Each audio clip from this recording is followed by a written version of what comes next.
মন্ত্রণালয়ের এই ভাই আপনি একটু হেলান দিয়ে বসেন না। বলতে তো হবে ভাই।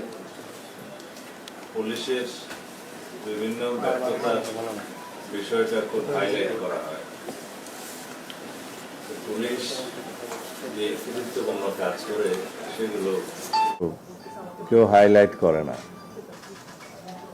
প্রথম থেকে আমরা চিন্তা করেছি যে দুষ্টের দমন এবং শিষ্টের পালন,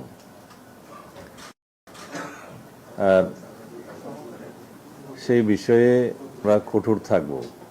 সেই জন্য পানিশমেন্ট অ্যান্ড রিওয়ার্ড এই পদ্ধতিটা আমরা চালু করেছি, যে যারা নিষ্ক্রিয় থাকবে, কর্তব্য অবহেলা করবে অথবা দুর্নীতি করবে বা জনহিতকর কর্মে লিপ্ত না থেকে অনিষ্টকর কর্মে লিপ্ত থাকবে, সেগুলো যদি আমাদের নজরে আসে তাহলে সেজন্য আমরা পানিশমেন্ট দেব।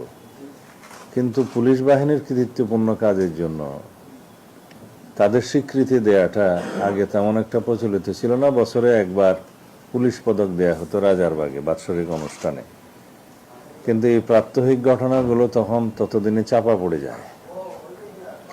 আমরা যদি এভাবে উৎসাহিত করি তাহলে এই সৎকর্মগুলো কর্তব্যনিষ্ঠা আন্তরিকতার সাথে তারা করবে, তাতে সমাজ এবং জাতি উপকৃত হবে, আইনের শাসন প্রতিষ্ঠা হবে এবং আইন শৃঙ্খলা রক্ষাকারী বাহিনীগুলো তাদের নিজেদের মধ্যে একটা প্রেরণা পাবে। সেই অনুপ্রেরণাটা দেওয়ার জন্যই আমরা এই জাতীয় অনুষ্ঠানগুলো করছি। ইতিপূর্বে গত 8 তারিখে, এই মাসের 8 তারিখে আমরা একই রকমের একটা অনুষ্ঠানের মাধ্যমে পুলিশ সদস্যদের আমরা পুরস্কৃত করেছি, সনদ দিয়েছি এবং আর্থিক পুরস্কারও দিয়েছি। মানুষের মধ্যে যে ধারণাটা ইতিপূর্বে ছিল, ওই যে আমাদের পুলিশ বাহিনী হয়তো নিষ্ক্রিয় হয়ে গিয়েছে, কিন্তু আমি দেখছি 5ই আগস্টের পরবর্তী সময়ে আমাদের পুলিশ বাহিনী তার যে মোরাল বেস, মোরাল কারেজ, সেটা ফিরে পেয়েছে খুব শীঘ্রই, মানে খুব তড়িৎ গতিতে।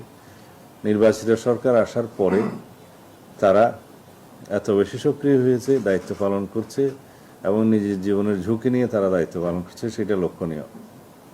তাদের এই কৃতিত্বের জন্য আমরা তাদেরকে সম্মান করা উচিত এবং আমি উৎসাহ প্রদান করছি যাতে বাকি সবাই অনুপ্রাণিত হয়, দেশ আইন শৃঙ্খলা পরিস্থিতি যেন আরও উন্নত হয় এবং জনপ্রত্যাশা অনুযায়ী যাতে আমরা আইন শৃঙ্খলা রক্ষাকারী বাহিনীকে গঠন করতে পারি, তারা দায়িত্ব পালন করে। এই প্রচেষ্টা আমাদের অব্যাহত থাকবে। ইতিপূর্বে মোহাম্মদপুরে আর একটা ছিনতাইয়ের ঘটনা হয়েছিল, ওইখানেও এক ভদ্র মহিলার ব্যাগ ছিনিয়ে নেওয়া হয়েছিল।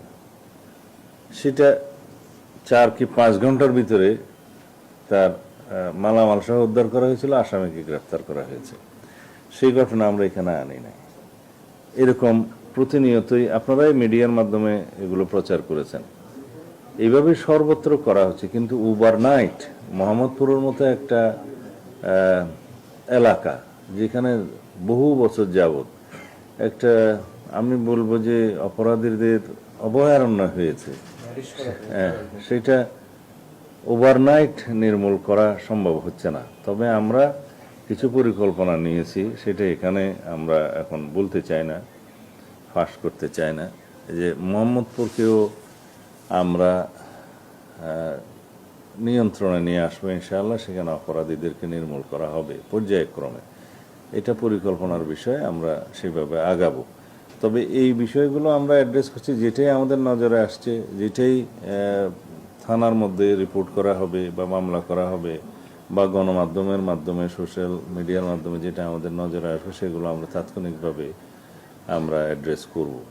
তো এইভাবে আমরা করে যাচ্ছি ইনশাআল্লাহ। এই পর্যন্ত বিগত 3 মাস, 3.5 মাসে বাংলাদেশ পুলিশের যে অ্যাক্টিভিটিস, এখানে আমাদের আনন্দিত হওয়ার অনেক বিষয় আছে। আমাদের পুলিশ সদস্যদের উৎসাহিত করার জন্য, অনুপ্রাণিত করার জন্য আমরা এই কাজগুলো করছি, তারা তাদের দায়িত্ব যাতে সঠিকভাবে পালন করে। তবে 2-1টা ঘটনা যদি তাৎক্ষণিকভাবে অ্যাড্রেস নাও করা যায়, সেটা আমাদের তদন্তের মধ্যে থাকবে এবং সেটা যথাসময়ে সেটা অ্যাড্রেস করা হবে। এখানে মনে করার বিষয় নেই, দেখার বিষয়। আগের যে কোনো সরকারের তুলনায় আমরা যেই গতিতে যে স্পিডে কাজ করছি মাননীয় প্রধানমন্ত্রীর নির্দেশনায় সর্বক্ষেত্রে, সেটা নিশ্চয়ই আপনাদের দৃষ্টিগোচর হচ্ছে।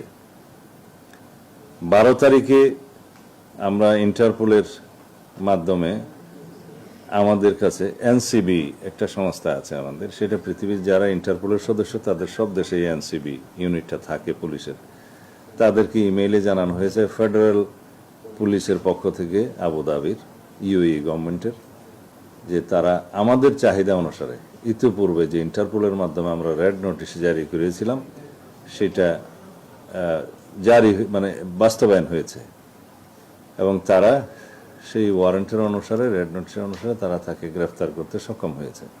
তাৎক্ষণিকভাবে তারা ইমেইলের মাধ্যমে আমাদের এনসিবিকে জানিয়েছে। আমি সেদিন বিকেলেই মহান জাতীয় সংসদে সেটা সারা জাতিকে অবহিত করেছি 300 ধারা বিবৃতি দিয়ে, এবং ওখানেই বলেছি যে এই ইমেইলে তারা আমাদেরকে অনুরোধ করেছে 30 দিনের মধ্যে যেন আমরা আমাদের সমস্ত কাগজপত্র পাঠিয়ে দিই তাকে দেশে ফিরিয়ে নিয়ে আসার জন্য। 30 দিন নয়, তারপরের দিনেই পাঠিয়েছি সমস্ত কাগজপত্র, ওয়ারেন্ট, মামলার বিবরণী সহ। এখানে অনেক কাগজ দিতে হয়, সেগুলো আবার আরবিতে ট্রান্সলেট করতে হয়। আমাদের অফিসাররা রাতে 9টা পর্যন্ত কাজ করেছে সেদিন, 144 পাতা। সেটা আমি সংসদে বসে রাতে 10টা বাজে সাইন করেছি, এবং সেই দিনই পাঠিয়েছে আমাদের পররাষ্ট্র মন্ত্রণালয়ে। মাননীয় পররাষ্ট্রমন্ত্রীকে আমি একটা আনঅফিসিয়াল কপিও সেদিন হ্যান্ড ওভার করেছি। অফিসিয়ালি তারপরের দিন সকালবেলা আমাদের সচিব, সিনিয়র সচিব, পররাষ্ট্র মন্ত্রণালয়ের সচিবের সাথে সশরীরে সাক্ষাৎ করে সেটা হ্যান্ড ওভার করেছে, এবং ওই দিন বিকেলেই পররাষ্ট্র মন্ত্রণালয় তাদেরও একটি আরবিতে ট্রান্সলেট করার বিষয় ছিল, একটা পিটিশন, সেটা করে ওই বিকেলেই তারা ডিপ্লোম্যাটিক ব্যাগে করে ইউএই গভর্নমেন্টের কাছে পাঠিয়েছে। আমাদের লোকাল যে এমবাসি আছে, ইউএই এমবাসি, তাদেরকে জানিয়েছে। আমিও তার সাথে যোগাযোগ করেছি। ইট টুক অনলি 3 days, 30 দিন না। এটাই হচ্ছে স্বরাষ্ট্র মন্ত্রণালয়ের বর্তমান গতি। তা আমরা আশা করি ইউএই গভর্নমেন্ট যথাযথ প্রক্রিয়া অনুসরণ করে খুব শিগগির তাকে ফেরত দেওয়ার ব্যবস্থা করবেন। আমরা পার্সুয়েশনে থাকবো।